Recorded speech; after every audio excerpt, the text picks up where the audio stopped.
So hello guys, welcome to Mohit pay channel. Evening நம்ம என்ன video பார்க்க போகிறோம்னா, அதாவது லீவே முடிய போகுது. 2 மாதம் லீவ் எப்படி போச்சுன்னே தெரிலன்னு தான் சொல்லணும். அதுலேயும் எனக்கு கொஞ்சம் அடியெல்லாம் பட்டுருச்சு. ஸோ அது என்ன கதைன்னு நான் சொல்கிறேன். அதனால தான் இத்தனை நாளாக என்னால் வீடியோஸ் போட முடியல. அப்புறம் இன்னொன்று போடுற கொஞ்சம் சோம்பேறித்தனமாக இருந்துச்சு வீடியோ எடுத்து போடுறதுக்கு. ஸோ சரி இன்றைக்கி போடலாமே அப்படின்னு போட்டிருக்கேன். என்னென்னா புதுசாக இந்த மாதிரி ஃபார்முன்னு கட்டி அதில் ஃபிஷ்ஷஸ் எல்லாம் விட்டு வச்சுருந்தேன். அதெல்லாம் ஒரு அடித்தது காற்று, அதில் எல்லாம் சரிஞ்சு விழுந்துருச்சு. நானும் இப்போ கொஞ்சம் இன்ஜூரில் இருக்கனால கொஞ்சம் எதுவும் பார்க்க முடியல, வீடியோஸ் மட்டும்தான் எடுக்க முடியுது.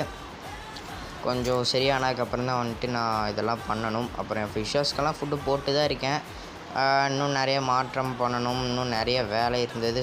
மறுபடியும் அந்த லீவில் பண்ணிடலான்னு பார்த்தா இப்போ லீவே முடிய போகுது. ஒரு 10 days எக்ஸ்டெண்ட் பண்ணால் பரவாயில்லன்னு பார்த்தா புது சிஎம் வந்துட்டு எக்ஸ்டெண்ட் பண்ண மாட்டேன்ட்டாங்க.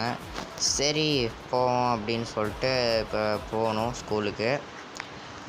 புக்ஸு நோட்ஸு எல்லாம் வாங்கணும், ட்ரெஸ் தைக்க கொடுக்கணும். அப்போ என்ன ஆச்சுன்னா, இந்த செவுரு இருக்கா, அந்த செவுரு நைட்டு ஒரு 9 மணிக்காட்ட ஏறி பைரோ உள்ளே இருக்குன்னு தான் கேட்டை நீக்கிட்டு போனேன். ஸோ இப்படி ஆயிடுச்சு. பாருங்களேன், பண்ணுறதையும் பண்ணி விட்டு ஜாலியாக படுத்துட்டு இருக்கான். உனக்கு என்ன, எந்த வேலையும் இல்லை, சாப்பிட்றது தூங்குறது தான் வேலை. அப்புறம் திரும்பியும் செக்கப்பு ரிவ்யூ அதெல்லாம் போகணும். நாளைக்கு போகணும்னு நினைக்கிறேன். இன்றைக்கி எடுக்க நாளைக்கு போகணும் ரிவ்யூ. அப்புறம் பார்க்கணும். அதுக்கப்புறமா வந்துட்டு கருப்பு படத்துக்கு போயிட்டு இந்த டேயை முடிச்சுக்கிறேன் கைஸ். பாய்.